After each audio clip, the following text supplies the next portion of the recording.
함께하면 됩니다. 함께하면 됩니다. 함께하면 됩니다. 여러분 끝까지 함께 갑시다. 함께하면 됩니다.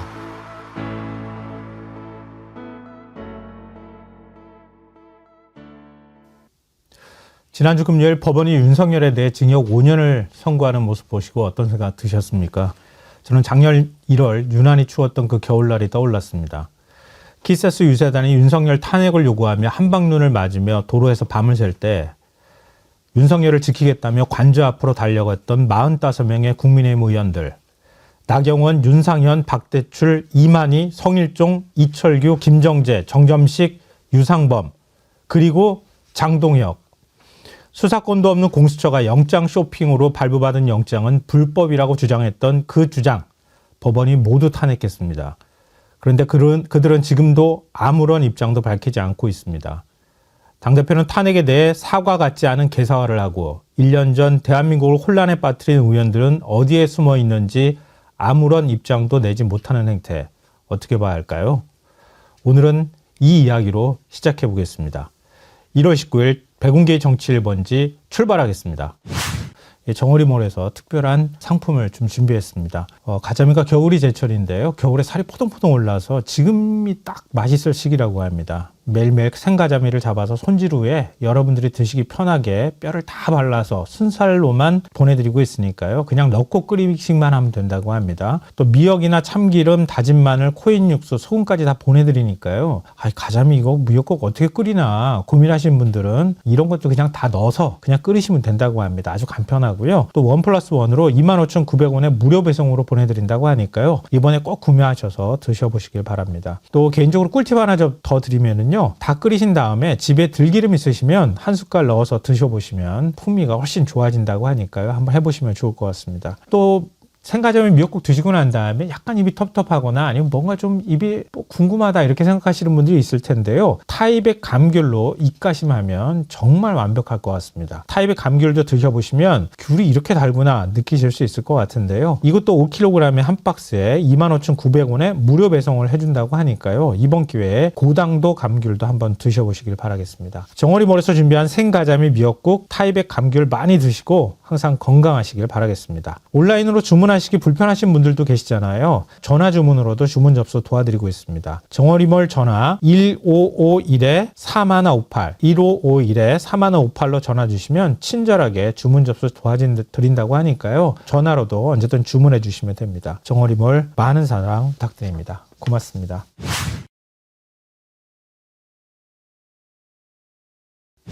안녕하세요. 시사평론가 김성환입니다. 이게 무슨 일이야 놀라신 분들 굉장히 많으실 텐데요. 제가 오늘 하루 잠시 땜빵을 하게 되겠습니다. 백운기 앵커님이 잠시 휴가를 갔다 오셨어요. 갔다 오시려고 지금 오늘 하루 정도만 비웠으니까요. 제가 지금 잠시 대타 진행을 하게 되었습니다. 그러니까 좀 진행이 서투르고 그러더라도 이해해 주셨으면 좋겠습니다. 내일이면 다시 오셔서 진행하실 수 있을 거예요. 지금 구독자님들께서도 반갑다 이렇게 인사도 많이 해주시고 계시는데요. 제가 백 앵커님 명성에 누가 될지 않을까 걱정이 많아가지고요. 밤에 잠을 못 자겠더라고요. 너무 진행을 잘 하시는 분 뒤에는 원래 땜빵하는 게 아닌데 그냥 제가 덜컥 맡아버리고 말았습니다. 오늘 그냥 좋게 봐주시고요. 그리고 구독, 좋아요 많이 눌러주셨으면 좋겠습니다. 자, 그럼 오늘 출연자부터 소개해드리겠습니다. 양지열 변호사님 나오셨습니다. 네, 안녕하세요. 네, 그리고 임세원 갑자기. 네, 민생경제정부 네, 소장 전 청와대 부대변인입니다. 반갑습니다. 당황하셨군요. 네, 죄송합니다. 김규현 변호사님 나와 계십니다. 안녕하세요. 안녕하십니까. 네. 세 분은 오래간만에 뵀던 분도 계시고 또 가끔씩 그래도 중간에 뵀던 분도 계시고 그래가지고요. 네. 왜 이렇게 힘들어하세요? 땀을 아니, 평소에 굉장히 편하게 말씀을 잘 하시는데 오늘 왜 이렇게 힘들어하시지? 앵커님이 굉장히 이렇게 힘있게 쫙 하시고 막 이러는 거라. 아니 또 부드러운 정어리 TV도 있을 수 있죠. 예. 진짜 막 엄청나게 막 보들보들 떨리면서 말이 막 꼬여가지고 뭘 못하겠어요. 저런 분이 아니신데 그러니까. 왜 그러시지? 원래 그래요. 예. 진행은요 잘하는 분 뒤에 절대 들어가면 안 돼요. 잘하는 분 뒤에 들어가면 어떻게 해도 욕 먹거든요. 아이고. 너무 못한다 이런 지적들을 많이 받으시기 때문에 저도 좀 그러지 않을까 보니까 네. 사실 밤잠도 못 잤어요. 진짜 많이 설쳤어요. 어. 그 정도로 워낙 뭐 잘하시는 분이기 때문에 제가 그 자리를 채울 수가 없다는 생각 때문에 부담이 좀 많았는데요. 오늘 잘 좀 부탁드리겠습니다. 세 분. 네. 자, 그러면은 오늘 첫 번째 주제로 좀 가봐야 될 것 같은데요. 사흘 전이죠. 지난주 금요일 백대현 부장판사가 윤석열에 대해서 징역 5년을 선고하는 그 장면부터 보고 얘기 나눠보도록 하겠습니다. 피고인에게는 그 죄책에 상응하는 엄중한 처벌이 필요합니다. 다만 허위 공문서 작성, 대통령 기록물 관리에 관한 법률 위반 및 공용서류 손상 범행의 경우 피고인이 적극적으로 범행을 주도하거나 확정적인 계획하에 범행하였다고는 보기 어려운 점, 형사처벌 을 받은 전력이 없는 초범인 점 등을 피고인에게 유리한 정상으로 참작하고 이상의 이유로 다음과 같이 판결을 선고합니다. 피고인 일어서십시오. 주문. 피고인을 징역 5년에 처한다. 이 사건 공소사실 중 허위 작성 공문서 행사의 점 및 허위 공모 관련 직권남용 권리 행사 방해의 점은 각 무죄. 피고인은 퇴정하십시오.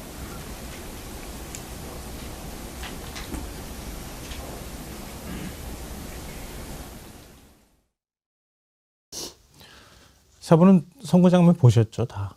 네, 봤습니다. 네. 보시고 어떤 생각 드셨어요? 글쎄 제 어떤 생각보다도 많은 분들이 느낌이 1시간 가까이 진행이 됐잖아요. 네. 그리고 사실 저는 그런 과정이 꼭 필요하다고 생각을 하는데 범죄면 하나하나 일일이 짚어서 이제 백대현 부장판사가 설명을 하고 거의 대부분을 유죄로 인정을 했고 그리고 그 대부분 유죄 인정한 것 중에는 굉장히 중요한 이 내란 전체와 관련된 쟁점들도 있었는데 그것도 다 인정을 했고 보신 것처럼 엄중한 처벌이 필요하다라고 얘기를 했는데 이제 징역 5년이라고 하니까 거기서 많은 분들이 실망을 하셨다고들 하시더라고요. 사실 이제 이게 법조항만 따진다면 특수공무원 집행방해라고 하는 죄의 청량이라든가 이런 양형기준이라든가 이런 것만 따진다면 법대로만 봤을 때 그것 자체가 그렇게 크게 잘못됐다라는 판결은 아님이라고도 할 수 있어요. 근데 문제는 뭐냐면요. 이 내란과 관련된 사건이라는 점에서 이렇게 비난을 좀 많이 받는 것으로 보입니다. 저도 이 부분이 제일 아쉽고 법원도 그렇고 특검에서 수사도 그렇고 앞으로 또 제2특검도 출범을 하겠지만 이게 내란을 둘러싸고 벌어지는 일이라는 것에 대한 어떤 인식이 좀 적극적으로 있었으면 좋겠다. 그렇지 않으면 이런 일이 좀 반복이 될 것 같다. 하지만 이 화면은 안 보였지만 윤석열의 당시 표정은요. 특검에서 내란 특검에서 사형을 구형했을 때도 훨씬 굳었습니다. 그러니까 윤석열도 어쨌든 검찰총장을 지낸 법조인이고 또 현실적으로 이게 형량이 선고됐을 때 오는 충격이라는 건 굉장히 크기 때문에 많은 분들이 실망을 하셨지만 그렇게 실망만 할 일은 아니다. 이런 정도로 말씀드리고 싶습니다. 네, 일단 법률적인 게 궁금하니까요. 김교희 변호사님 얘기도 들어보고 싶어요. 결론적으로 양형이 많이 약합니다.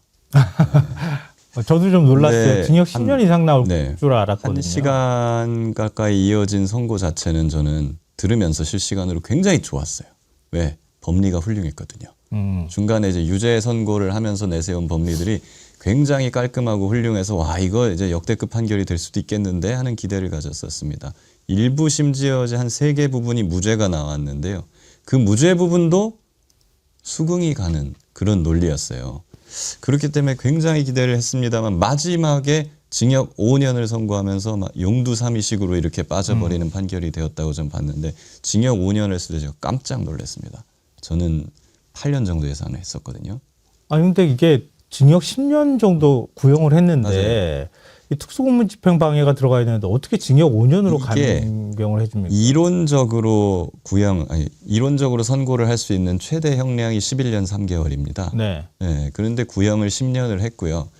그리고 이건 내란을 저지른 사람이 내란을 은폐하고 또 자기를 체포하려고 하는 사람들을 대통령이 자기 권한으로 경호처, 경찰 이런 사람들을 사병화하고 그 과정에서 저항을 하면서 로켓이나 장갑차 이런 것까지도 동원이 된 거거든요. 네. 총격전이 벌어지면 이제 많은 생명들이 사상될 뻔한 범죄예요. 이런 범죄를 저질렀으면은 당연히 일반적인 법조인의 법감정으로서도 이건 최소한 7년 이상은 나와야 될 것 같은데 이건 그냥 구형대로 10년을 판결하더라도 이건 아무도 뭐라 할 수가 없겠다라는 판단을 저는 하고 있었습니다. 그런데 구형이 5년 딱 절반 이렇게 나왔다는 것은 우리가 일반적으로 음주운전, 절도 같은 그냥 일반적인 범죄들 그냥 늘상 우리 사회에서 벌어지는 그런 거 할 때 이제 검사가 구형하면은 그 절반을 판사가 성공하거든요. 이런 거랑 똑같은 사건으로 그냥 이 사건을 바라봤다는 것인가 하는 의문을 품을 수가 없고, 제가 또 질문을 드리고 싶은 것은 아까 11년 3개월이 한도라고 했지 않습니까? 네. 대통령이 군 경찰을 사병화하고 자기에 대한 체포를 방해하고 로켓 막 이런 것까지 동원한 사건에서 5년이 선고가 됐다면, 그럼 도대체 뭘 저질러야 7년, 8년, 9년, 10년 선고할 수 있는 겁니까? 상상이 되질 않거든요, 그게. 근데 이게 각 범죄별로 어느 정도 양형이 있는지가 대충 정해져 있잖아요. 근데 어떻게 이렇게 5년 정도로 깎아줄 수 있어요? 이렇게 산수로 더해서 나옵니까, 이 숫자가? 오라는 숫자가? 이론상으로는 11년 3개월이 한도고 최저한은 이제 1년이기 때문에 뭐 더 내려갈 수도 있긴 합니다. 그러니까 결국 그 범위 안에서 이 사람이 피고인 저지른 범죄의 중대성 이런 거를 따져가지고 선고를 하는 건데, 이 범죄의 중대성은 너무나 심각하잖아요. 이거보다 더 심한 범죄를 어떻게 하면 저지를 수 있지라고 했을 때 상상이 안 되잖아요. 네. 그러면 이거는 그 이론상 범위 내에서 제일 상한으로 가는 게 맞죠. 그러니까 특수공무집행 방해에 관해서 중간에 그 설명을 합니다. 양형 기준에 따르면, 대법원의 양형 기준에 따르면 최고가 6년인 거예요. 그런데 양형 기준이라고 하는 게 각 비슷한 범죄가 있었을 때 각 재판부마다 다르게, 뭐 서울에서 부산에서, 뭐 서울에서 동부하고 서부에서 다 다르게 판결하면 안 되니까 대법원에서 이 정도에서 좀 맞추자라고 했었을 때 6년이었다라는 거거든요. 이제 그걸 설명하는 순간에 저는 이제 이렇게 나오겠구나라는 그런 어떤 짐작을 했었는데, 근데 이제 김규현 변호사님도 그렇고 저도 그렇고 마찬가지 얘기가 그런 겁니다. 그 양형 기준에 특수공무집행에 5년이 나오게 된 거는요, 이런 거예요. 뭐 술 먹고 여러 명이서 파브출소 가가지고 난동 부리거나, 뭐 체포하려고 갔는데 막 이렇게 좀 뭐 주변에 위험한 물건 같은 거 휘두르고 그래서 경찰분들한테 대응을 했다거나, 이랬을 때를 평균으로 잡았을 때 특수공무집행 방해라고 해서 그게 그런 범죄들에 제일 무거울 때 6년 정도 하자라는 거였는데, 네. 백대현 부장이 그 양형 기준을 여기다 갖다 넣었다라는 거죠. 그 말이 제가 말씀드린 것처럼 이건 내란 둘러싼 사건인데 그렇게 보면 안 되지 않느냐라는 말씀을 드린 겁니다. 그런데 지금 김규현 변호사님도 그렇지만 최대 징역 11년을 선고할 수 있는 형을 판사 마음대로 징역 1년도 선고하는 게 가능하다고 하는 게 좀 이해가 안 되는데요. 그러면은 지금 이번 선고한 거 보면은 대략 한 어느 중간쯤 뭐 이렇게 그냥 판사가 판단을 했던 건가, 이런 의심이 들 정도예요. 임세훈 전 부대변인은 어떻게 보세요? 아니, 이제 양쪽에 법조인이 계시니까 네. 법률적인 뭐 전문성으로 이제 양형을 이야기를 드린 거잖아요. 근데 저는 좀 다른 의미로 보면은 여기서 이제 감경이 된 게 초범이었다는 거 아니겠습니까? 근데 내란도 재범이 있을 수가 있나요, 근데? 이상하잖아요. 재범이 있을 수가 없는 사건을 저지른 내란 수객에게 이렇게 초범이기 때문에 강형됐다. 좀 납득이 안 되고요. 많은 의미가 있을 수 있습니다. 근데 일단 구형을 10년을 했잖아요. 네. 저는 10년을 꽉 채워도 사실 모자르다고 봐요. 뭐 법적인 건 제가 잘 모르겠습니다만, 왜냐? 이건 내란입니다. 그리고 이 사건이 뭐냐면 이 내란 때문에 발생한 범죄로 인해서 본인을 체포하려 온 그 사람들을 무력으로 막은 거예요. 그냥 단순히 물리적으로 저항을 한 게 아니라 본인이 어쨌든 그 당시에는 업무는 정지됐지만 대통령이라는 신분을 갖고 있었던 권력자였습니다. 근데 국가 공무원인 그 경호처의 직원들 본인의 사병처럼 이용을 해서 그걸 무력으로 막았고, 그 과정에서 총 쓰고 칼 쓰고 하라고 했던 일이 발생한 겁니다. 그러면 이게 사초를 쓰는 마음으로 이 특검이 임했다고 이야기를 했잖아요. 내란 특검이. 그러면 이것도 기록으로 남겨놔야 돼요. 사실 내란 수기 윤석열은 내란 범죄가 이제 사형 아닌 무기밖에 없기 때문에 실제로 여기서 10년이 나오든 5년 나오든 별 지장은 없어요. 만약에 사형이 나온다고 만약에 하면 지금 여기서 10년 나오든 이 사람 끄집어냈다 다시 징역 못 살리잖아요. 그러니까 바닷물에다가 소금물 뿌린 거 똑같은 사건이긴 하지만 저는 기록과 역사적인 사료 차원에서 구형도 10년 됐으면 적어도 판결도 10년 나와야 된다라고 생각이 듭니다. 아니 어떻게 이런 일을 발생할 수 있어요? 그러면 우리가 기록으로 남기기 위해서라도 앞으로 이 내란이란 걸 절대로 불법 비상경하면 안 된다라는 다수의 공감대가 있어. 그 역사적으로 이렇게 되면 우리도 진짜 큰일 날 수 있겠구나. 만약에 내란 저지르고 그 체포영장 집행을 불법을 막는다면 앞으로 정말 나는 감옥에서 못 나올 수 있겠구나라고 기록을 남겨놔야지, 이런 윤석열 같은 이 희대 망나니나 희대 죄송합니다. 미친놈이 안 나올 거 아니겠어요.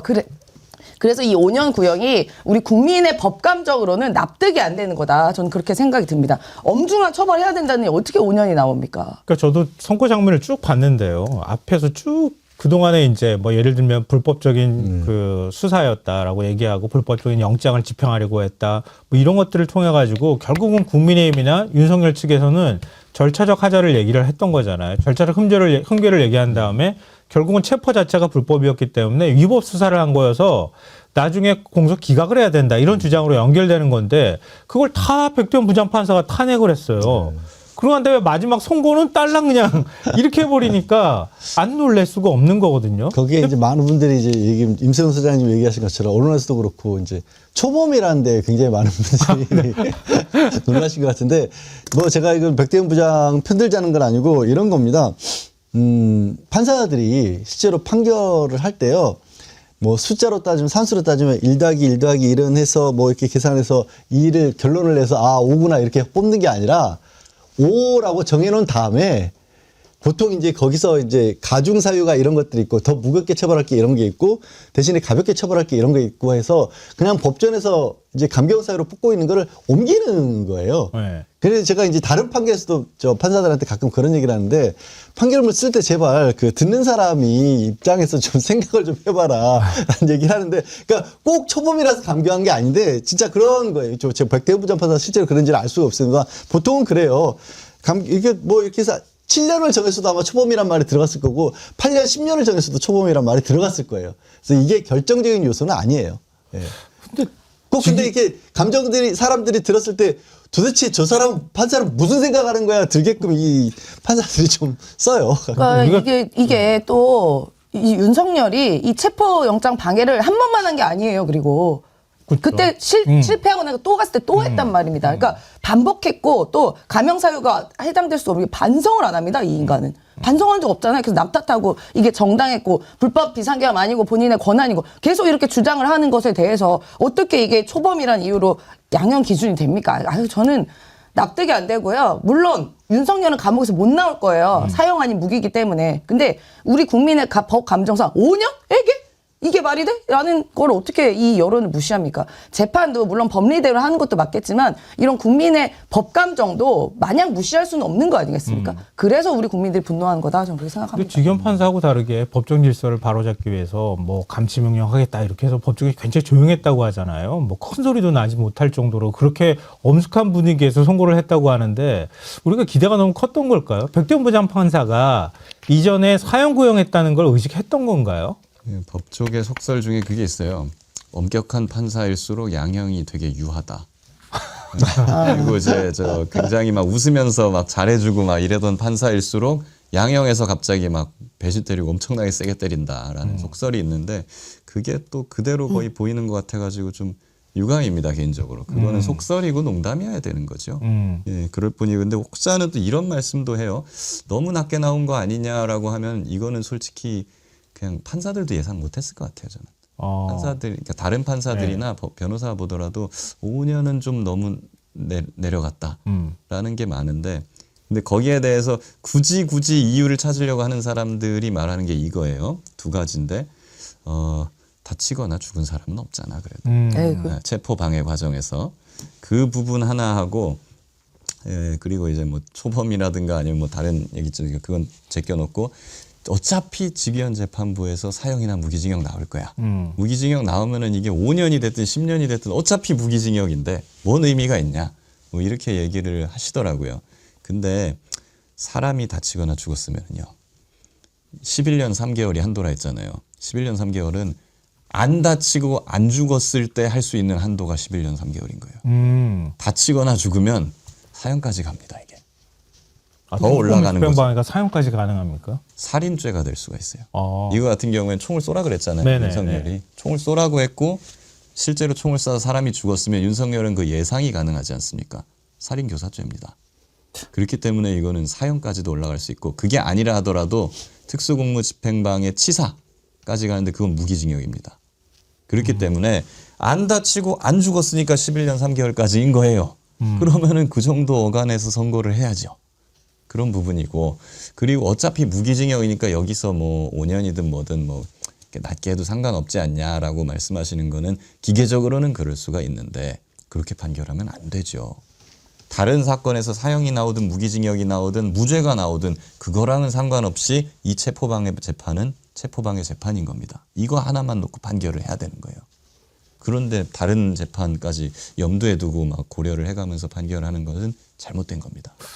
좀 이해가 안 돼요. 하여튼 어떻게 이해하려고 한다 하더라도 재판부가 다 독립되어 있는 상황이기 때문에 다른 재판부에서 결정할 걸 의식해서 뭐 예를 들면 선고량을 형량을 줄였다 이렇게 얘기하기도 좀 뭐한 것 같고, 만약에 뭐 판사 입장으로 우리가 빙의가 돼서 생각한다면은 어차피 말씀하셨던 것처럼 지기현 재판부가 1심 선고를 할 테니까 그건 더 중형이 나올 수밖에 없고, 나는 논리만 유죄 나올 수 있는 내란에 대한 논리만 좀 확실하게 제공을 하면 이건 내란이라고 볼 수밖에 없는 거잖아요. 국무위원들 심의 의결권을 침해했다고 하는 거는 결국은 계엄의 불법성을 인정한 거나 다름이 없으니까. 근데 그런 점을 감안한다 하더라도 그래도 하여튼 형량은 이렇게 하면 안 될 것 같은데 이런 생각이 드는데요. 그래서 조갑재 대표가 여기에 대해서 얘기를 했더라고요. 한번 싱크 듣고 저희가 얘기 이어가 보도록 하겠습니다. 이게 아주 중요한 건데요. 공수처의 내란죄 수사권 인정하고 서부지방법원의 체포영장 발부 권한도 인정함으로써 곧 있을 내란 우두머리 재판에서 지기현 재판장이 아주 편하게 선고를 할 수 있도록 그 걸림돌을 제거했다고 생각을 합니다. 그러니까 유죄 선고를 할 수밖에 없는 사전 작업을 백대현 재판장이 상당 부분 정리를 했는데, 특히 국무회의가 일종의 날치기식으로 진행돼 가지고 비상계엄 선포 자체가 위법하다 하는 취지의 이야기를 했지 않습니까? 이 양형을 결정하는데 윤석열 전 대통령의 최후 진술, 1심 구형 난 다음에 최후 진술도 참고할 겁니다. 그 최후 진술을 보면은 억지를 계속 되풀이 하거든요. 그리고 특히 부정선거 음모론은 이게 확실한 거짓말 아닙니까? 저는 이것도 양형에 반영이 되어가지고 윤석열 피고인은 위험 인물이다. 그래서 사회로부터 영구적으로 격리시키는 그런 형의 선고가 있을 것이라고 생각합니다. 조 대표가 최근에 친한계로 좀 돌아서가지고 좀 그렇긴 한데 이 부분에 있어서는 굉장히 좀 뭐랄까요, 엄한 인식을 갖고 있는 것 같아요. 그러니까 계엄이라고 하는 상황을 맞이하기에는 아무리 어떤 보수적인 입장이라고 할지라도 저렇게 말할 수밖에 없는 거죠. 그래서 이제 저희 뭐 계엄 직후에 뭐 조갑재 대표도 그렇고 이 뭐 그동안에 보수 농객이라고 꼽혔던 분들 중에서도 저런 톤으로 말씀을 하시는 분들이 많이 늘어났지 않습니까? 그러고 보면 지금도 이제 윤석열 쪽에서 윤호개인을 주장하고 있는 사람들이 참 도저히 납득할 수 없는 그런 상황이긴 한데, 지금 말씀해 주신 그대로예요. 아까도 얘기했지만 저는 그 판결문 내용을 보면 윤석열 씨가 당시에 왜 계엄할 때 국무회의를 그렇게까지 진행을 할 수밖에 없었냐에 관해서 윤석열의 주장은 신속하고 밀행성이 보장이 돼야 되는 상황이었다. 그러니까 계엄이 지금 워낙에 국회가 엄중하게 돌아가고 있고 그 사실 자체를 저 주변에 널리 알리지 않기 위해서 그렇게 했다라는 취지인 거거든요. 이게 어디서 나온 거냐면요. 밀행성이라는 얘기는 수사할 때 나오는 얘기인 겁니다. 그러니까 우리가 법인이 알 수 있으니까, 미리 도피할 수 있으니까, 아니면 증거 인멸할 수 있으니까 영장 받자마자 바로 치고 들어가야 돼. 다른 사람 모르게 이거 해야 돼. 이럴 때 쓰는 용어거든요. 계엄을 그렇게 하려고 했다라는 거예요. 그 자체로도 그럼 경고성 계엄이란 말도 안 맞는 거고, 여기에 대해서 백대현 부장이 참 아까 양형 가지고 비난을 많이 했지만 정확하게 짚어서 얘기를 했죠. 그런 상황이라고 한다라면 계엄이 국가의 위치는 얼마나 심각한 위험성 내지는 영향이 굉장히 크기 때문에 오히려 각 분야의 국무위원들을 다 불러가지고 의견을 듣고 하는 게 맞았다라고 명확하게 정리를 해준 겁니다. 그래서 이제 조갑재 대표도 걸림돌이 제거가 됐다라는 거. 이 논리는요, 다른 재판부에서도 뭐 억지로 깨려가지도 않겠지만 이걸 어떻게 뒤집겠어요. 그래서 확실하게 이제 내란 수계에 대한 어떤 판결이 나오는데 걸림돌 하나가 없어졌다라고 평가를 한 겁니다. 그래서 뭐 법리적으로야 뭐 지극히 타당한 판결을 백대현 재판장이 잘한 겁니다. 양형이 문제인 거죠. 그리고 뭐 개인적으로 이거 여담인데 그 윤석열을 사형시키는 부분에 있어서만큼은 친한계가 민주당보다 더 강경하지 않을까. 예전에 과거에 한동훈 법무부 장관 시절에 사형시설 점검을 지시를 한 적이 있습니다. 맞아요. 예, 한동훈 전 대표가 예, 그런 점 좀 참작했으면 좋겠고, 신기한 게 윤석열 표정입니다. 윤석열이 사형 구형 받았을 때는 피식피식 웃었어요. 옆에 변호인들이랑 막 장난치고. 근데 이번에는 5년 선고를 받았는 데는 굉장히 어두워지고 표정이 굳었습니다. 입술을 막 질근질근 씹었다는 거 아니에요? 네. 그걸 봤을 때도 저는 물론 이 5년은 뭐 마땅히 너무나 부족한 선고라고 생각이 들지만 일단은 이 선고 과정에서 이 불법 비상계엄이 불법이다라는 것을 명확하게 해줬잖아요. 근데 윤석열을 그동안 주장하는 게 뭐냐면 이건 본인의 그 권한이었다. 그리고 그렇게 할 수밖에 없는 야당의 뭐 폭거, 탄핵, 줄탄핵 이런 얘기를 계속 주장한 거 아니겠습니까? 그 주장이 전부 다 탄핵된 거 아니겠어요? 이번 선거로. 그러니까 그런 점에서는 의미를 찾을 수가 있었습니다. 다만 이 선고가 아쉽다라는 생각이 들죠. 우리 국민들은 그냥 사형 집행해라라고 의견도 있어요. 실제로. 근데 그 정도의 감정인데 왜 그걸 재판부가 이해 못하냐라는 안타까움이 있는 것이죠. 그게 가능하게 한동훈 전 대표가 해놨네요. 네, 보니까 얘기하는 게. 그래서 다운 게시판 논란도 한동훈 계 쪽에서는 그런 얘기도 하더라고요. 저런 위험인물이기 때문에 우리가 그걸 견제하는 차원에서 글을 썼던 거. 미리 알고 다 했던 거 아니냐. 이런 얘기를 또 하기도 하던데요. 근데 그 얘기를 그 얘기를 할 수가 없는 게요. 저 한동훈 전 대표 얘기가 나올 때마다 자기가 무슨 계엄을 막았다 이런 식으로 얘기를 하는데 기억하실 거예요. 12월 7일이었죠. 한덕수하고 손잡고 나와가지고 정권 이양받아가지고 거의 뭐 얼굴에 그 웃음을 감추지 못하고 이제부터 내가 권력자야 뭐 이런 식의 모습을 보여줬잖아요. 국민들 앞에서. 그래놓고 이제 와서 무슨 계엄을 자기가 막았다 그래요. 아니 한동훈은 계엄을 막을 수 있는 권한도 없었어요. 본인 국회의원이 아니었기 때문에 그냥 본인 죽을까 봐 살려고 도망간 거 아닙니까? 국회 본관으로. 그러니까 원래는 의원이 아니기 때문에 실제로 본관에 들어갈 수 없었지만 우리 민주당에서 안타까워서 혼자 저 로텐도어를 있다가 괜히 잡혀가면 안 될 거 아니에요. 그러니까 선의로 들어오셔라라고 해서 안에 들어가 있었던 거지 뭐 본인이 계엄 막았습니까? 솔직히 말해서. 국민들한테 계엄을 막아달라고 호소를 했죠. 그렇죠, 계엄 그렇죠. 막기 호소인 정도로 보면 되지 않을까. 계엄 해제 호소인. 해제 호소인. 지금 이제 정치적 입지가 좀 달라져가지고 굉장히 좀 공공한 처지가 돼버렸잖아요. 그래가지고 뭐 지금 당에서 제명하겠다고 장동혁 대표하고 뭐 어떤 서로 간에 갈등이 있었는지 모르겠지만 끝끝내 한동훈 전 대표를 징계하겠다고 얘기했다가 한 전 대표 측하고 그다음에 중진이나 이런 쪽에서도 사실 이렇게까지 가버리면 우린 선거 필패다. 이렇게 하니까 갑자기 느닷없이 단식에 들어가질 않나. 그렇게 하고 나니까 사실은 재심 신청할 수 있는 절차적 하자를 좀 없애준 것이나 다름이 없잖아요. 그런 상황에서 제명까지 가면 안 되겠다고 생각하니까 또 사과를 슬쩍 하는 모습을 보였어요. 근데 이것도 사과라고 볼 수가 있나? 이런 생각이 들던데요. 일단 페이스북에 글을 어떻게 올렸는지 저희가 한번 볼까요? 저에 대한 징계는 명백한 조작이자 정치보복입니다. 그렇지만 그것과 별개로 상황이 여기까지 오게 된 것에 대해서 그리고 국민 여러분과 당원들께 걱정을 끼쳐드린 점에 대해서 당을 이끌었던 책임 있는 정치인으로서 송구한 마음입니다. 당권으로 정치보복해서 저의 당적을 박탈할 수는 있어도 제가 사랑하는 우리 당의 정신과 미래는 박탈할 수 없습니다. 근데 한때 같은 편이어서 그런가 장동혁 대표 계엄 사과랑 거의 비슷한 것 같지 않으세요?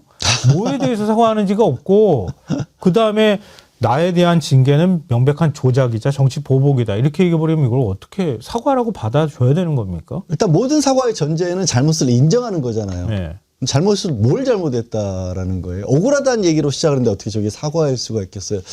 한동훈 전 대표 같은 경우에는 사실 한동훈 전 대표가 취할 수 있었던 거는 자기 말대로 그러면 이제 개월 많은데 일정 부분에 기여를 했던 부분이 있으니까 지지난해부터 그 겨울부터 그 국민의힘이 탄핵에부터 적극적으로 나서고 스스로 우리가 이런 사람을 대통령으로 만들었다는 것에 대한 반성부터 하고 그렇게 처절하게 다시 태어나는 노력을 이끌 수 있을 만한 그런 목소리를 꾸준하게 내왔다라면 어쩌면 한동훈이라는 정치인이 보수를 대변할 수 있는 정치인이 됐을 수도 있다라고 저는 봅니다. 그런데 그러지 않았어요. 자기가 계엄은 막았다고 하면서도 그 뒤에 국민의힘이 어떤 입장을 채우고 어떤 방향으로 갔어요. 40명이 넘는 사람들이 윤석열 체포부터 막는 그런 쪽으로 갔었을 때 한동훈 전 대표 무슨 역할을 했습니까? 거기서 역할한 건 없었고 오히려 지금도 윤석열을 잘못했다고 하면서도 그러고 나서 또 자기가 당에서는 또 저 당에서 인정받고 싶어서 그런지 어쩐지 모르겠지만 윤호개인 세력 갖고도 또 손을 잡을 수가 있다라고 또 그렇게 얘기를 해요. 그러니까 오로지 국민의힘이라는 정당의 체제 안에서 자기가 그 안에서 어찌 보면 차려놓은 밥상에 그냥 앉기를 바라는 것뿐이지 자기 지금 뭐 당의 정신과 미래를 사랑한다는데 국민의힘의 당의 정신이 뭔지를 본인도 지금 보여주지 못하고 있거든요. 오히려 그 과정에서 한동훈이라는 사람은 국민의힘 내부에서 국민의힘이 거의 구구정당으로 가면서 국민의힘 장동혁 대표를 비롯해서 지금 국민의힘의 당권을 쥐고 있다고 생각되는 그렇게 보이는 사람들 입장에서는 배신자로밖에 안 되는 그런 위치에 처해 있는 거예요. 한동훈 전 대표가. 그러면 차라리 배신자면 다시 한번 말씀드리지만 확실하게 그 배신자가 아니라 지금 주류가 잘못되어 있다는 목소리를 내든지 이도 저도 아니고 있으면서 또 막상 국힘에서 지금 그럼 국힘에서 저런 정도의 입지가 나오면 차라리 탈당해서 자기 길을 가는 것도 아니니까 그것도 또 자신이 없으니까 나와가지고 사과 아닌 사과를 애매하게 하고 있거든요. 한동훈 전 대표 저런 식으로 계속해서 해서는요. 이미 저는 미래가 없어 보여요. 임선주 네. 대변인. 아니, 저 말이 되게 웃긴 게요. 명백한 조작이고 정치 보복이라 그러는데 사과를 또 왜 합니까? 거기에다가 오히려 책임을 물어야 되는 거 아니에요? 본인 잘하는 거 있잖아요. 한동훈 전 대표가 법적으로 뭐 고발하고 하는 거 굉장히 좋아하고 잘하는데 명백한 조작이고 정치 보복은 바로 법률적 조치를 취해야지 왜 사과를 하고 있습니까? 그리고 저게 사과인가요? 사과라고 저는 전혀 생각되지 않고요. 묻는 말에 대답을 했으면 좋겠어요. 그래서 한동훈 대표 단계 있게 가족들이 썼어요, 안 썼어요? 본인이 관여했어요, 안 했어요? 그 조작했어요, 안 했어요? 그 부분에 대답 하나도 없지 않습니까? 그냥 명백한 조작이고 명백한 정치 보복이고 정신과 미래를 박탈할 수 없습니까? 그래서 어쩌라고요? 본인 묻는 말에 대답도 안 하고 제대로 된 얘기 안 하는데 그게 무슨 사과입니까? 사과라는 건 때도 중요하고요. 방식도 중요하고 그 내용도 중요하고 태도도 중요해요. 근데 그 어느 하나 제대로 맞지도 않지 않았어요?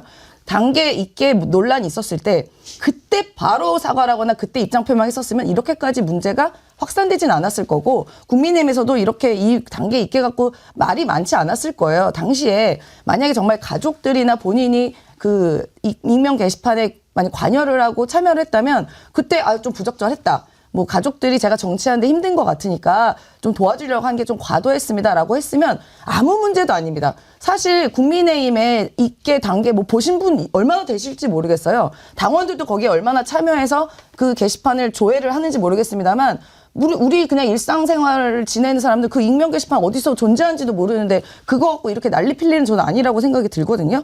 그래서 본인이 진짜 명백한 조작이고 정치 보복으로 억울하다 생각된다면 지금 장동혁 대표 옆에 단식하고 있잖아요. 국회에서. 그 옆에 가서 삭발식이라도 하십시오. 억울하다면. 그 한동훈 전 대표는 이렇게 생각하는 것 같아요. 2개 IP에서 글을 썼다고 얘기하잖아요. 근데 68년생, 지금 한동훈 전 대표는 72년생이잖아요. 68년생 한동훈이가 쓴 글이었다. 한동훈이랑 IP로, 그러니까 이름으로 쓴 글은 내게 아니다. 이렇게 얘기하는 거고, 가족이 올렸다는 건 인정을 했잖아요. 가족이 올린 것은 그냥 언론사 칼럼이나 이런 걸 올린 거다. 근데 그걸 가지고 징계를 하면 이거 표현의 자유 침해 아니냐 이렇게 주장을 하거든요. 예, 한동훈 대표는 2가지 질문에 답을 해야 됩니다. 그러면 누가 썼다는 겁니까? 이 부분하고요. 그러면 자기가 당대표 시절에 벌어진 일이잖아요. 그때 왜 게시판 셧다운하고 그 자기도 아니라는 한동훈, 자기랑 관련이 없는 한동훈 진은정의 글은 왜 삭제했습니까? 아니면 왜 삭제되도록 놔뒀습니까? 그 당시 게시판 셧다운이었기 때문에 보니까 그걸 삭제할 수 있는 사람은 당 관리자밖에 없어요. 그렇죠. 네, 그래서 자기가 당대표였잖아요. 이 부분에 대해서 대답을 해야 되는데 답을 못하고 있습니다. 그렇기 때문에 생년월일이라는 것이 뭐 아무리 다르다 하더라도 그 윤리감찰단, 거기에 윤리심판원인가 감찰단인가요? 거기에 조사 결과에 의하면 그 68년생 한동훈도 다른 개인정보나 IP 주소 이런 걸로 종합해 보니까 한동훈이나 한동훈 가족이 쓴 것 같더라. 라는 게 이제 국민의힘 그 감찰 결과의 입장이거든요. 그러면 뭐 생년월일을 속였는지 아니면 뭐 동명이인 어떻게 뭐 그런 개인정보를 가져다 썼는지는 모르겠습니다만은 어찌되었건 석연치 않으니 여기에 대해서 한동훈 대표 답할 의무는 있다고 보여지고요. 그리고 지금 사과 자체도 뭐 여기에 대해 사과한 거예요. 상황이 여기까지 온 거에 대해서 사과드린다. 당원 여러분께 걱정을 끼쳐드린 거에 대해서 사과드린다지 내가 뭐 단계 사건에 잘못된 글을 써서 사과한다 이런 말이 없습니다. 이건 마치 장동혁 대표가 계엄은 수단이 잘못됐다라고 한 거랑 되게 일맥상통하는 말인 거고 왜 사과를 하는지 모르겠는 말이에요. 게다가 지금 장동혁 대표 같은 경우에도 뜬금없이 지금 통일교 공천뇌물 특검을 요구하면서 단식을 들어갔는데 특검 그 민주당이 같이 해주겠다고 했었잖아요. 네, 근데 신천지 빼자고 국민의힘은 빼자고 그러고 있는 거 아닙니까? 선별적 특검을 주장하면서 너만 수사하고 나는 하지 마는 그런 특검을 하자라고 단식을 하는 건데 이거 누가 공감을 할 수 있겠습니까? 누가 봐도 한동훈 건을 덮으려는 단식으로밖에 비춰지지 않는 것이죠. 그래서 결론적으로 말씀을 드리면 이거는 국민의힘의 금쪽이가 2명이에요. 장해찬 씨는 한동훈만 서초동 금쪽이라 그랬는데 제가 보기에는 서초동에 지금 장동혁이라는 판사 금쪽이하고 한동훈이라는 검사 금쪽이 이 두 금쪽이의 지금 투쟁들이 지금 그걸 국민들이 보고 있는 겁니다. 예, 이걸 좀 보는 국민들이 언제까지 이런 스트레스를 받아야 되는지 잘 모르겠어요. 근데 일단은 뭐 어떤 형식으로든 사과를 했다고 하면은 화해 손짓을 한 거잖아요. 그러니까 그럼 장동혁 대표가 지금 공을 다시 받은 셈이 된 거거든요. 그럼 제명을 그냥 강행할까요? 저는 장동혁 대표가 공을 다시 받았다라고 쓰는 언론들은 그거를 바라고 있는 언론들 같습니다. 왜냐하면 특히 이제 보수의 재래식 언론들 같은 경우에는 국민의힘이 이대로 가다가는 어떤 길로 가는지를 그들의 눈에도 뻔히 보이는데, 그러니까 한동훈이 됐든 아니면 뭐 이준석이 됐든 어떻게든 추스려가지고 뭐 20%에 머물고 있는 저 국힘 그리고 장동혁이라고 하는 극우를 대변하는 듯한 그런 대표, 이 당이 좀 제대로 추스려지길 바라는 마음일 것 같은데요. 국민의힘 내부에서 들리는 말을 따르면 보수 언론이 그렇게 나오기 때문에 더 싫어한다라는 거예요. 그래서 요즘에 물론 국민의힘 전체 여기는 아니겠지만 조선일보로 대표되는 그 보수 언론을 제일 싫어한다라고 하는 거예요.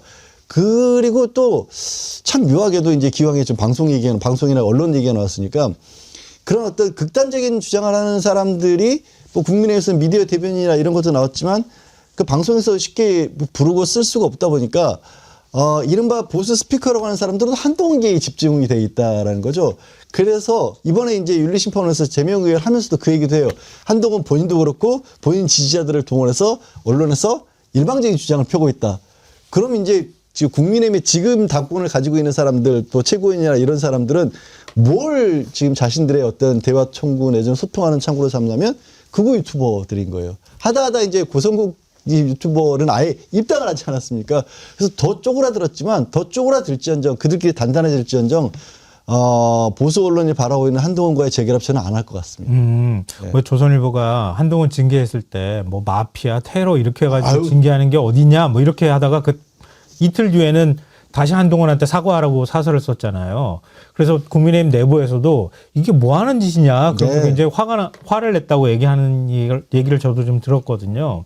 이 임세훈 전 대변인 어떻게 보세요? 이거 어떻게 싸움이 어떻게 끝날 것 같으세요? 아니 근데 지금 뭐 국민의힘도 계속 이야기하잖아요. 뭐 이재명 독재고 뭐 여당의 입법 폭거고 이런 얘기하고 있지 않습니까? 그런데 그러면 본인들이 적절한 대안을 제시를 하고 정책적으로 좀 승부를 해야지 이 익명 게시판 이거 뭐라고 이거 갖고 이렇게 저는 난린지 모르겠어요. 아니 이게 그 익명 게시판 몰라 쓸 수도 있다고 봐요. 뭐 한동훈 가족이 썼든 본인이 썼든. 근데 이게 우리 국민의 삶에 무슨 영향이 있죠? 이게 뭐 자기들끼리 이거 싸우는 게 무슨 의미가 있어요? 우리 국민은 1년 2개월 넘는 동안에 이 자기들끼리 이 익명 게시판 누가 썼니, 팔동훈이 썼니, 뭐 이동훈이 썼니 이런 거 갖고 계속해서 논란을 만들고 자기들끼리 뭐 집안 싸움이라고 하는 걸 보면 굉장히 피로합니다. 그 어쩌라고 솔직히 말해서 어쩌라고요? 좀 자기들끼리 좀 정리를 했으면 좋겠어요. 그러니까 이게 무슨 당권을 잡겠다는 권력 잡겠다는 자기들만의 욕심으로 이렇게 번진 거라고 저는 생각이 드는데 이거 좀 빨리 정돈하시고 제명하려면 빨리 제명하고 뭐 법적 조치하면 법적 조치를 하고 해서 좀 자기들끼리 정돈이 돼야지. 이게 뭡니까? 자기들 말로는 뭐 엄중한 시기라면서 독재가 하고 있다면서요. 그거 좀 해결을 해보십시오 좀 제발. 이렇게 자기들끼리 난리 피지 말고. 필요해요. 보고 싶지도 않습니다 이제는. 저 구독자 천상천하님께서요. 임세현님 한동훈 보고 삭발하라고 하는 것은 모욕입니다. 가발에다 해야 하는지 대머리에 삭발을 해야 하는지 분명하게 해주십시오. 이렇게. 저도 탈모인의 한 명으로서 이런 질병에 대해서는 굉장히 우리가 놀림거리는 아니라고 생각합니다. 그리고 한동훈 씨가 가발인지 아닌지 저는 몰라요. 근데 그만큼 본인이 의지를 갖고 명백한 조작이고 정치 보복을 하니까 장동혁은 단식하니까 그 옆에 삭발식이라도 해서 그런 의지를 보여줘라라는 취지로 이야기를 한 겁니다. 네. 한동훈 쪽에서 무슨 생각을 할지 이제 좀 궁금하긴 한데요. 이제 보수형님 TV에서 장동혁 본인 방탄 단식 5일째 말고 121시간째로 해주시길 바랍니다. 뭐 시간으로 계산하면 좀 있게 보이잖아요. 이렇게 얘기하시면서 슈퍼챗 2만 원을 또 쏴주셨습니다. 고맙습니다. 플라이커터님께서는 제 목소리가 편안합니다. 이렇게 글을 주셨는데요. 제가 아직도 떨려가지고요. 이게 여기 앉아보니까 느낌이 완전히 다른데요. 아니 진행을 한두 번 해보신 분들 아니, 전문가 이게 앞에서 왜 그러세요? 반만치 않은 전문가. 오래간만에 하니까 안 되네요. 이거 잘. 잘하고 계십니다. 한 6, 7년 됐어요. 잘하고 계십니다. 그래서 왜 거기 앉아 있을 때는 앵커 얼굴만 보면 되잖아요. 근데 여기 앉으니까 앞쪽이 다 보이잖아요. 그러니까 굉장히 썰렁하면서 이게 시선을 어디다 둬야 될지 잘 모르겠네요. 제가 모니터로 볼 때는 아주 편안해 보이십니다. 네. 걱정하지 마십시오. 네. 감사합니다. 아무 문제가 이렇게 없는 것 같습니다. 진행을 하면서 이렇게 위로받기는 또 처음인 것 같아요. 그러니까. 그리고 다니 회원님께서는요, 저를 너무 멋지다 이렇게 또 글을 써주시기도 하셨습니다. 그리고 로버트리님께서 김성환 평론가님, 늘 백운기 앵커님 자리를 잘 지켜주셔서 감사합니다. 이렇게 글도 써주셨습니다. 감사합니다. 저한테 한 2-3번 정도 시켜주시면 훨씬 더 잘할 것 같은데. 휴가를 한 이틀 더 가시자고. 좀 쉬시다 오라고 하나요? 네. 아유, 참. 아직도 떨립니다. 감사합니다. 글 올려주셔서 계속 구독, 좋아요 눌러주셨으면 좋겠습니다. 자, 그럼 한동훈 얘기 뭐 더 계속 할 필요가 없겠다 이런 생각이 드니까요. 다음 이슈로 좀 넘어갔으면 좋겠는데요. 이혜훈 후보자 청문회 원래 오늘 예정이 됐었잖아요. 근데 청문회가 지금 못 열릴 것 같다는 얘기가 나와요. 이 이유가 뭡니까? 아침에 저 이제 방송 들어오기 전까지 네. 지금 생방송을 보고 있었는데요. 이제 국민의힘 쪽에서 주장하고 있는 건 자료 제출 의무가 제대로 이행되지 않았다라는 거고, 물론 이제 어제 한 5시 정도까지는 제출하기로 했는데 밤늦게 9시 정도까지 늦게 제출한 것도 자신들이 원하는 거에 한 20% 정도, 10% 정도 이 정도밖에 들어오지 않았다라는 겁니다. 그거를 가지고 이제 좀 다투고 있었고, 민주당 쪽에서는 그동안 제기된 많은 언론들에 대한 의혹들이 있었지만 그게 공식적으로 어떻게 보면은 뭐 국가기관에서 제기한 것도 아니고 청문회 자리라는 것 자체가 거기서 반대를 하더라도, 그러니까 반대를 하고 그 반대를 한 다음에 뭐 여론이 됐든 아니면 대통령이나 아니면 이 집행부의 평가가 있든 공식적인 절차가 마련되는데 아예 그 절차 자체를 무시하는 건 있을 수 없는 일 아니면서 맞서고 있는 상황이고, 또 이제 지금 청문회를 하는 기재위원회 위원장이 이미자 의원이지 않습니까? 네. 아무래도 이제 국민의힘 쪽 입장이 조금 더 가깝게 갈 수밖에 없는 상황이어서 모르겠습니다. 지금 계속 이제 그걸 가지고 다투고 있다가 진행이 안 될지도 모르는 상황으로 좀 예측을 하고 있는 것으로 보입니다. 근데 지금 사회권 두고 이것도 좀 논란이 있을 것 같은데요. 일단은 열리긴 한다는 거잖아요. 그 재정경제기획위원회 이 명칭이 기재위에서 지금 바뀌어가지고 네. 이제 어려워졌는데요. 그러니까 뭐 일단은 국민의힘 의원 쪽에서는 아마 이혜훈 의원이 이혜훈 후보자가 자녀와 관련돼 있는 자료는 내가 못 내겠다 이렇게 얘기한 것 같아요. 근데 지금 관련돼 있는 여러 가지 의혹들이 자녀와 지금 관련이 돼 있잖아요. 그 부분 가지고 지금 좀 서로 간에 힘겨루기를 하고 있는 것 같은데요.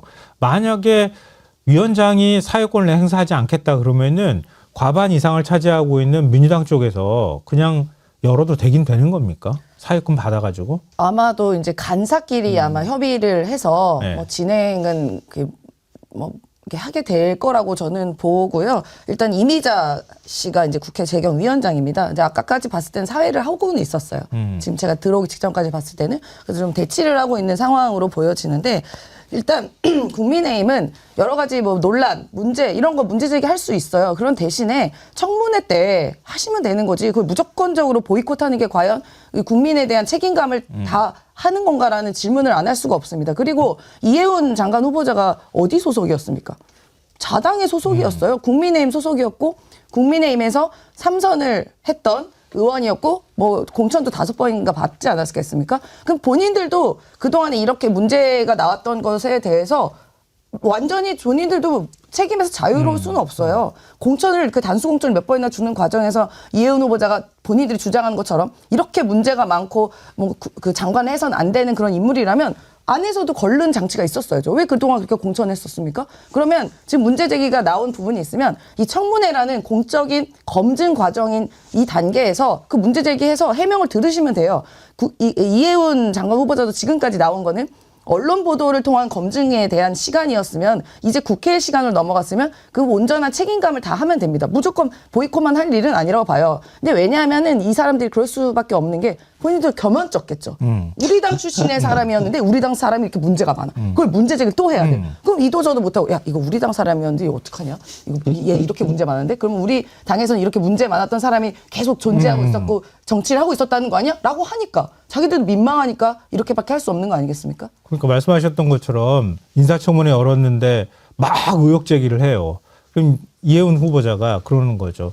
공천 주셨잖아요. 저에게 이렇게 오늘 할 말이 없는 상황이 오는 거 아니에요. 그러니까 차라리 그렇게 우리 쪽에 있는 사람이 이재명 대통령 쪽 장관을 맡는다고 하는 것, 또 그렇게 하는 것을 국민들한테 다 보여주는 마당을 깔아주기 싫다. 아마 그런 속내가 더 강한 거 아닌가 싶어요. 네, 지금까지 들여다보면은 지금 많은 의혹들이 지금 이미 제기가 됐지 않았습니까? 뭐 그거에는 국민의 눈높이엔 다소간에 맞지 않는 부분도 있을 수 있다고 저는 봅니다. 근데 여론조사나 대통령 지지율이라든가 이런 것들을 봤을 때 사실 별로 움직이질 않습니다. 그러다 보니까 국민의힘 입장에서는 이미 다 소진한 것 같아요. 의혹은. 청문회를 열었을 때 뭔가 추가적으로 여기서 그럼 한 방이 있어야 될 것 같은데 그런 게 아마 없는 것 같습니다. 있었으면 청문회를 열었겠죠. 그러면 결국 지금까지 의혹이 제기돼 왔던 거 재탕을 하고 끝나는 건데 그렇게 되면은 그냥 이렇게 뭐 밍숭맹숭하게 끝나는 거니까 열지는 못하겠다 하고 저렇게 버티는 것이 아닌가 싶기도 하고 또 이혜훈 후보자 입장에서도 국민의힘 정당에 거의 10년 넘게 있었던 분이 아닙니까? 그렇기 때문에 동료 의원들 시절의 그런 비위 행위라든가 그런 부분에 대해서 본인도 알고 있는 게 많이 있을 수 있죠. 그렇죠. 네, 그러니까 만약에 이혜훈 후보자에 대해서 너무 세게 막 이렇게 공격을 하고 있는데 이혜훈 후보자는 나만 죽을 것 같아요?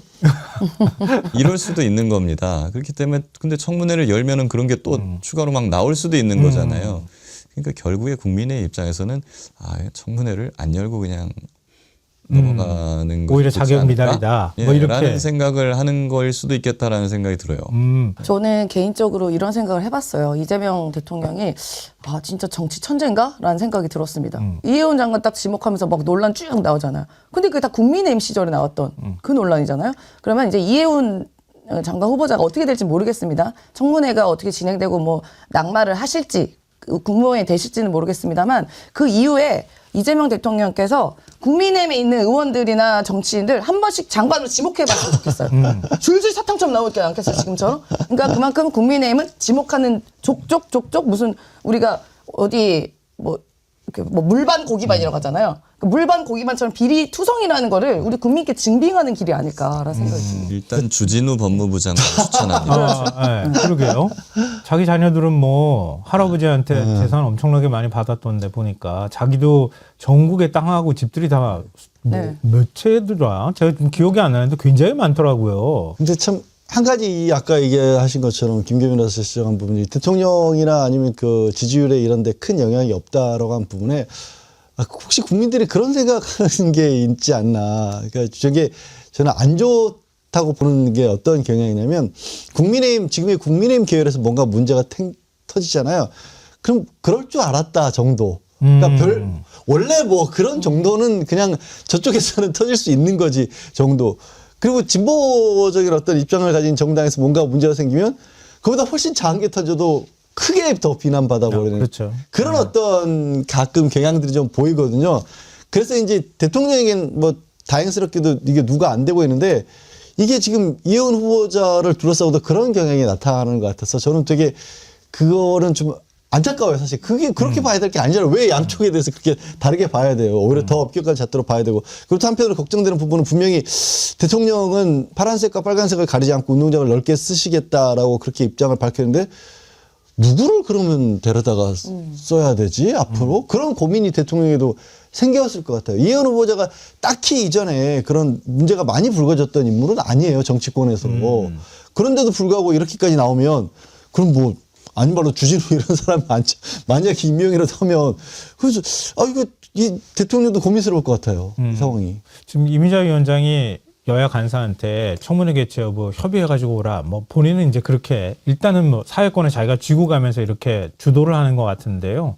만약에 국민의힘이 그냥 보이콧 해버렸을 경우에 민주당이 단독으로 청문회 여는 건 좀 부담스럽겠죠?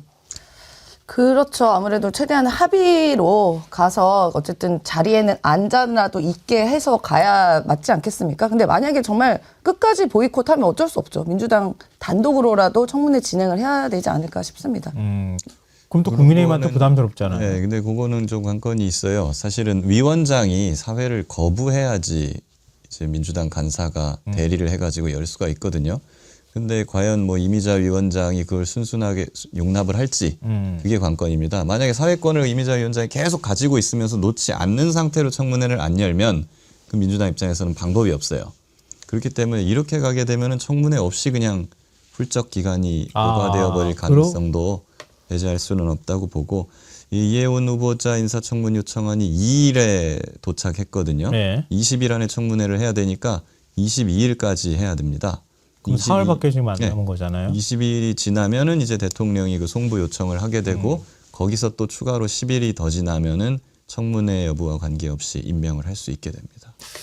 근데 시간이 너무 많이 끌어가지고 이 이슈가 좀 국민들한테 물론 피로감도 있겠지만 이혜원 후보자에 대한 안 좋은 이슈들이 계속 나오잖아요. 그러니까 민주당 입장에서 좀 부담스러운 상황일 수도 있을 것 같은데, 근데 국민의힘 입장에서는 아마 거기까지 생각하고 있지 않을까요? 아예 청문회 그냥 보이콧 해버리면은 그냥 온통 모든 책임을 다 이재명 대통령한테 밀어버릴 수가 있잖아요. 네. 이미자 위원장이 대놓고 이야기를 했습니다. 저기 국회를 지려밟고 이해운을 이고 가든 꽃가마를 태우든 하시라. 그 선택의 결과는 온전히 대통령 책임이다. 이렇게 말까지 했었어요. 네. 그러니까 근데 아마도 대통령에게 모든 책임을 지우려고 하겠죠. 저는 그럼에도 불구하고 사실 청와대 입장에서 그렇게 크게 손해볼 상황은 아니라고 봅니다. 그러니까 이혜원 후보의 흠결 자체를 국민들도 아시잖아요. 이혜원 후보가 가진 흠결이라고 하는 게 민주당 인사가 아니기 때문에 평가는 이혜원 후보에 대해서 나쁘게 평가를 하더라도 그게 이재명 대통령에까지 뭐 번져서 쉽게 그걸로 인해서 뭐 신임도를 떨어뜨리나 그런 것보다는 오히려 말씀드린 것처럼 저쪽에서 사람 데려다 쓰려면 어쩔 수 없지. 그건 저는 이게 좋다고 생각은 안 하는데 그런 정도의 인식이 오히려 더 크지 않을까. 그래서 오히려 청와대 입장에서 봤을 때는 이 논란이 그렇게까지 뭐 부담스러운 논란은 아닐 것 같아요. 민초님께서요.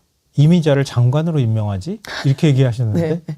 차라리 그게 낫지 않을까요? 그러니까 한 번씩 임명해봤으면 좋겠다니까 대통령이 국민의힘 사람들 얼마나 비리투성이 당인지 아마 확인할 수 있을 겁니다. 그래서 제가 예전에 장관 자리를 여러 개 쪼개서 더 만들어 놓자 임명 많이 하게 그런 주장을 한 적이 있죠. 해양수산부도 해양부와 수산부로 둘로 쪼개고 재정경제부도 재정부, 경제부 이렇게 쪼개가지고 이미자도 임명해보고 네. 주진우도 임명해보고. 근데 그러면 민주당 의원들이 갈 자리가 없잖아요. 문화하고 체육부. 근데 왜냐면 이렇게 낙마할 비리투성이가 나오면 낙마시키고. 그러면 이제 우리는 할 말이 있죠. 야 민주당 민의힘 사람 좀 써보려고 그랬더니 야, 세상에 범죄 소굴이네. 쓸 수가 없겠네. 이라고 우리가 논리로 맞설 수가 있지 않겠습니까? 참. 하여튼 근데 여러 가지 면에서 이게 정치적으로 자꾸 계산을 하게 되면 정치공학적으로 계산을 하면 이재명 대통령이 마치 정치공학을 계산해가지고 임명한 것처럼 그렇게 되잖아요. 그래서 좀 조심스러운 측면도 있거든요. 네, 기본적인 원칙은 그런 것 같습니다. 이재명 대통령의 제일 원칙은 일을 잘하면 된다. 인 것 같아요. 그리고 사실은 중도나 보수에서 제일 원하는 부분이 그런 부분이거든요. 제가 중도나 보수 쪽에 있는 친구들이나 지인들을 가끔 만나면 요즘 이런 말을 합니다. 야, 나는 이재명이랑 완전히 한 배를 탔어. 5년 내내 이재명이랑 같이 가기로 했어. 왜 그러냐고 물어보니까 주식들을 다 샀더라고요. 네. 그러니까 일 잘하면 그냥 난 다 필요 없어 이런 거예요. 그러니까 아마 이혜원 후보자 같은 경우에는 여러 가지 논란이 있고 뭐 보이콧을 할 수도 있는데 근데 지금과 같은 분위기 하에서는 임명을 해가지고 이혜원이 살 방법은 임명 받아가지고 일을 잘하는 겁니다.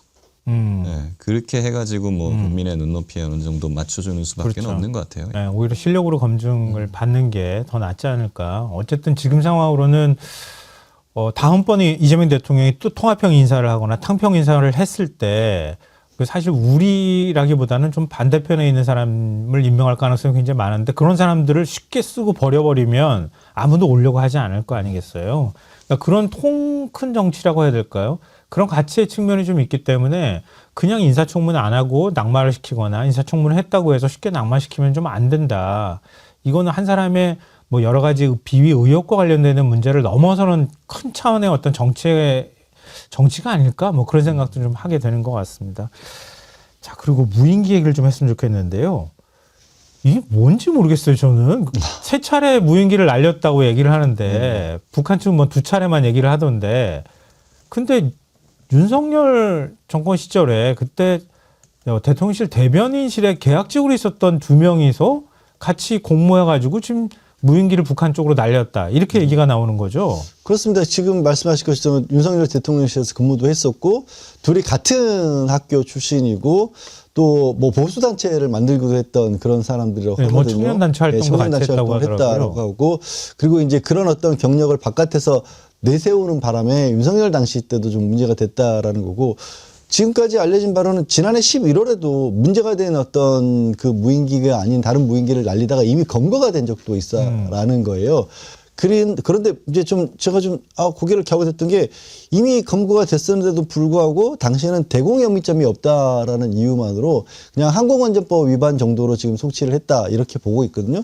근데 이 또 전력도 그렇고 이 사람들이 주장하고 있는 게 그 북한에서 핵 폐기물을 계속해서 버리고 있어서 방류하고 있어서 그거를 측정하려고 했다라고 하는데 이거를 있는 그대로 믿기가 참 어려워 보여요. 아니 항공기를 무인기를 테스트하기 위해서 하필이면 그 어렵게 뭐 영공을 넘어가서 북한에 무인기를 보내고 그 와중에서 자기네들이 만들고 있는 무인기가 어느 정도 성능인지는 모르겠지만 지금 북한에서 공개한 자료를 보면 그렇게 특수 장비를 갖춘 것도 아니고 그냥 동호회에서 조립할 수 있는 정도 수준이었다는데 그거를 그런 핵폐기물 방류한 거를 그렇게 그 상공에서 그런 정도의 무인기로 측정을 할 수 있다라는 건지 좀 이게 좀 잘 이해가 안 가고 걱정되는 부분은 사실 지난해부터 이재명 정부 출범 이후로 우리가 대북 풍선 같은 거를 말리지 못하게끔 막고 있었고 또 그런 걸 통해서 북한과의 관계를 조금이라도 좀 막힌 부분을 적어도 악화되는 것만은 막아보자 이런 기조를 가지고 있는데 혹시라도 그거를 깨르는 시도가 일부라도 들어가 있지 않나? 이런 부분이 좀 걱정스러운 상황이긴 합니다. 뭔가 좀 이상해요, 보니까. 지금 말씀하셨던 것처럼 북한의 뭐 우라늄 공장에 방사선을 측정하기 위해서 날려보냈다고 얘기를 하는데 그 무인기 안에 방사선 측정기를 넣었을까요? 그거 방사선 측정기 거기 안에 그렇게 일반에서 방사선 측정기를 그렇게 넣어가지고 아니 날려보내는 북한에서 공개한 데는 그런 거 없어요. 그런 장비 없어요. 그러니까 그것도 좀 이상하고 2022년 말에 그 무인기가 북한 쪽에서 날아온 것 때문에 그때 뭐 회사를 설립해가지고 무인기를 날려보낼 생각을 했다고 하고 그 다음에 설립 당시부터 지금 거기에 가담했다고 하는 사람이 그러니까 대통령실 근무했다고 하는 직원이 대북전담 이사라는 직함을 또 달고 있었다고 하더라고요. 이거는 우리가 지금 북한 쪽에서 반응을 해서 그렇지 윤석열 때 계속 날려보내지 않았을까? 그런 의심이 좀 되더라고요.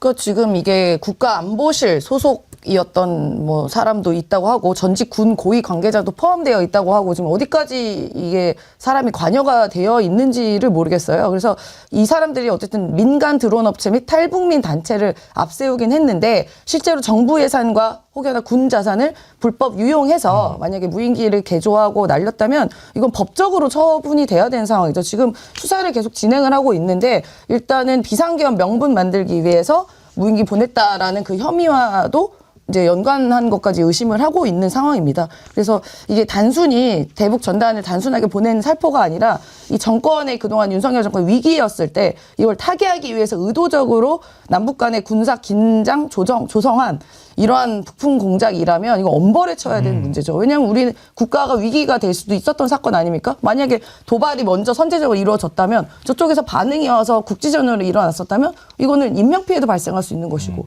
우리 국민의 생명과 안전이 위험할 수 있는 굉장히 이적 행위에 해당되는 것이기 때문에 좀 수사가 좀 제대로 진행이 돼서 관련자들 모두 다 조사해야 된다고 봅니다. 그러니까 조직적으로 대통령실이든 국가안보실이 관여가 됐다고 하면은 굉장히 심각한 문제고 이게 뭐 외환 문제하고도 연결이 되는 거기 때문에 뭐 계엄하고도 우리가 연결이 됐다고 의심할 수 있잖아요. 근데 설령 그게 아니라 할지라도 이른바 구구단체에 있는 사람들한테 이게 자극이 될까 봐 걱정이 돼요. 근데 우리가 북한 모든 정보 자산이 북쪽을 향하게 돼 있다고 하던데 우리 쪽에서 날아가는 건 잘 탐지를 못 한다는 거잖아요. 그러니까 이들이 예를 들어서 뭐 이 청계천 나가면은 얼마 돈을 안 들이고도 막 만들 수 있다고 얘기하잖아요. 곳곳에서 날려보내지 않을까 하는 걱정도 사실은 되더라고요. 이게 일종의 대북전단 풍선을 막 날리다가 이게 드론으로 진화한 거라고 볼 수도 있을 것 같아요. 근데 왜 지금 대학원생 2명이 이 시점에 자수를 하는가라고 라는 거기에 좀 주목해 볼 필요가 있을 것 같은데요. 수사를 하다 보면은 조폭 수사나 아니면 무슨 뭐 성매매 업소, 오락실 이런 걸 수사할 때 초기의 단계에 이런 일이 자주 벌어집니다. 갑자기 조폭 조직원 같아 보이는 누가 와요. 제가 죽였습니다. 아니면 제가 사장입니다. 저를 처벌하십시오. 그걸 믿습니까? 안 믿죠. 물론 이 사람도 했겠지. 그렇지만 이 사람이 모든 걸 다 혼자 다 하는 그런 주범이냐라고 보기에는 너무 이상한 점이 많은 것이잖아요. 그렇기 때문에 이건 의심을 한번 해봐야 될 문제가 아닌가 싶고 배우가 뭔가 더 있을 수도 있다라는 것이고요. 그리고 이 사람들을 그럼 어떻게 처벌을 할 수 있을까? 이 측면을 봐야 되는데 자수하는 걸 보고 전 준비를 다 끝내고 나왔구나라는 생각이 들었어요. 연구 목적이 방사능을 측정하기 위한 뭐 일종의 그럼 연구 목적이 될 수도 있고 어떤 인권 측면의 목적이 될 수도 있는 거예요. 근데 일반 이적죄가 적용되기 어려워요. 이대로만 가면. 일반 이적죄는 군사상 이익을 공유하거나 아니면 대한민국이 군사상 이익을 해야 되는데 군사적 목적이 없었다는 거 아니에요, 자기들은 지금. 네, 그걸 철저하게 부인하고 있는 거거든요. 그러면은 대체로 일반 이적죄가 안 되면은 딴 걸로 갈 수 있는 게 지금 별로 없습니다. 국가보안법 안 돼요. 국가보안법 잠입 탈출은 사람 몸뚱이가 넘어가야 됩니다. 네. 근데 그 비행기만 왔다 갔다 했잖아요. 안 되고. 그 외에는 이제 항공보안법이 있는데요. 항공보안법은 굉장히 약합니다. 6개월 이하 징역 또는 뭐 500만 원, 300만 원 벌금 과태료 이 정도면 그냥 끝나요. 네, 그렇기 때문에 이 사람들은 자기들이 이렇게 검토를 했거나 아니면 배후에 있는 누군가가 이런 법률 검토를 다 해주고 그러고 나서 이제 이 사람들이 나온 것 아니겠느냐 하는 생각이 들어요. 그렇기 때문에 최소한 이거는 정황상으로만 보면 일반 이적의 혐의가 굉장히 짙습니다. 윤석열이 탄핵이나 뭐 이런 거 국면을 하고 있는 데 있어서 북한과의 추가적인 어떤 도발이라든가 이런 긴장을 증대시켜 가지고 정치적 이익을 도모하려고 한 거니까 사실이면 일반 이적인데 그러면 이걸 어떻게 입증을 하느냐? 배후 수사가 잘 돼야 돼요. 그렇기 때문에 이 둘에 얽매이지 말고 철저하게 지금 배후 세력에 또 누가 있는지 이런 거에 대해서 철저하게 수사할 필요가 있다고 보여지고 그것과 별개로 지금 제가 말씀드린 것처럼 일반 이적이 안 되더라도 그냥 드론을 북한으로 날려보내는 거는 큰 문제가 있는 행위 아니겠어요? 이거를 규제하고 처벌하는 법안이 빨리 국회에서 지금 논의가 돼야 되겠다는 생각이 듭니다. 근데 지금 대북 전단 풍선은 못 날리도록 법으로 막은 거죠? 금지를 시켜놨는데 그게 위헌 결정이 났습니다. 헌법재판소에서. 왜냐하면 이제 뭐 사상의나 뭐 표현의 자유 뭐 이런 것 때문에요. 그렇기 때문에 근데 헌법재판소가 그걸 일괄적으로 위헌을 하고 한 건 아니고 다른 방법으로 하면은 이게 위헌이 아닐 수도 있다는 여지를 열어놨거든요. 근데 그 이후에 국회 후속 논의가 조금 지금 미진한 상황이에요. 그리고 이거는 그 풍선 논의를 하고 있는데 갑자기 이제 또 드론으로 나간 거잖아요. 그러니까 드론까지 포괄할 수 있는 그런 대책이 추가적으로 있어야 되겠죠. 그러지 않아 지금 남북 관계가 전혀 개선될 기미가 보이지 않고 뭐 시진핑 주석하고 이재명 대통령이 만났을 때도 남북 관계 개선이 좀 창의적 방식을 좀 동원할 필요가 있다 뭐 이런 얘기까지 나오고 있는데 이런 말도 안 되는 드론이 뭐 날아가 가지고 남북 관계 긴장감을 조성하는 것 그래서 만약에 뭐 국지전이 일어나거나 이렇게 했을 때 누가 책임지겠습니까? 윤석열이 했던 행태나 뭐 다를 게 하나도 없는 거죠. 그런 면에서 굉장히 좀 걱정이 됩니다. 근데 이게 드론을 이렇게 날리는 거를 전파로 이렇게 방해할 수 있는 기술이 분명히 있을 것 같거든요. 근데 그게 아직은 뭐 상용화가 안 됐는지는 모르겠습니다만 충분히 군사적으로는 있어요. 그죠? 네, 기술적으로. 얘는 그 전파로 조정하는 방식이 아니라 지가 정해진 루트를 돌아가는 방식이면은 그리고 또 뭐 자기들 주장으로는 중국이나 미국 GPS 위성하고 연결이 돼 있다 뭐 이렇게 얘기를 하고 있다고 하거든요. 이게 만약에 가능하다고 하면은 이제 앞으로 막 날릴 거 아니겠어요. 이제 여러 면에서는 좀 법률적 보완이 필요하지 않을까 이런 생각이 듭니다. 자, 마지막으로 이거 한 번씩 좀 여쭤봤으면 좋겠는데요. 오늘 뭐 속보로 나온 거 아마 보셨겠지만 김병기 의원이 결국은 당의 그 결정에 따르겠다. 뭐 제명이니까 스스로 탈당한 건 아닐 테니까 그냥 수용하겠다 이런 뜻을 밝혔고 그 전에 윤리심판원에서 제명 결정을 최종적으로 했거든요. 김병기 의원의 태도 어떻게 보시는지 세 분 말씀 듣고 마무리하면 될 것 같아요. 예.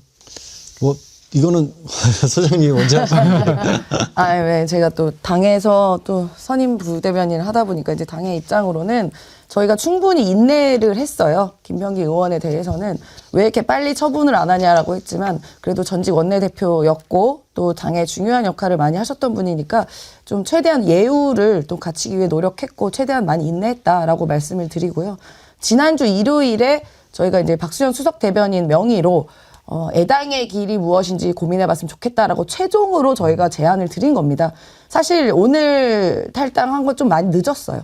많이 늦었고 본인은 이제 억울함을 호소하고 있고 그 억울함을 본인이 다 해결하고 오겠다라고 얘기하셨습니다. 그래서 일단 그 선의를 의심은 하진 않지만 시기와 방법이 좀 많이 늦었다라는 그런 아쉬움이 있고요. 일단 지금까지 나와 있는 논란들, 보도에 의한 논란들이 뭐 사실인 것도 있고 아닌 것도 있을 수도 있겠지만 지금까지 나와 있는 상황으로 봐서는 하나하나가 가벼운 게 없습니다. 만약에 그게 맞다면 하나하나 가벼운 게 없고 가족들이 어떻게 보면은 사적으로 그런 공적인 그 도움을 많이 받아서 이런 여러 유용했던 사건들이 있기 때문에 저는 적절한 수사가 또 본인이 수사에 성실히 임해야 되는 것은 당연하고 지금까지 사실 민주당의 어떻게 보면은 좀 많은 누가 됐다고 생각이 듭니다. 여러 가지 지지율이라던가 또 대통령의 그 정부에 대한 지지라던가 이런 부분도 굉장히 좀 피해가 있었다고 생각되니까 자숙하는 마음으로 수사를 성실히 임하시는 게 그래도 마지막 남아있는 당에 대한 애당의 길이 아닐까라고 생각됩니다. 네. 저는 뭐 점적으로 지금 인세현 대변인님 말씀에도 공감을 하고요. 한편에 반대 입장이라면 지지자들, 그러니까 민주당이나 전반적으로 이제 진보적인 어떤 정당이나 정치인을 지지하는 분들은 이 사안이 불거졌을 때 가능한 믿지 않으려는 생각들을 많이 하셨습니다. 네네. 왜냐하면 억울한 일을 많이 겪었어요. 또 대표적인 사례가 이재명 대통령 지금도 그 부분에서 완전히 자유롭지 않을 만큼 굉장히 괴롭힘을 많이 당했었기 때문에 그래서 기본적으로 방어적인 어떤 태도들이 있을 수밖에 없거든요. 지지하시는 분들은. 근데 그런 어떤 지지자들의 마음을 김병기 전 대표가 오랫동안 버티면서 더 어떻게 보면 남용을 한 게 아닌가 해서 그 부분이 제일 저는 김병기 전 원내대표에게 이런 부분은 굉장히 잘못하셨다라고 말씀을 드릴 수밖에 없을 것 같습니다.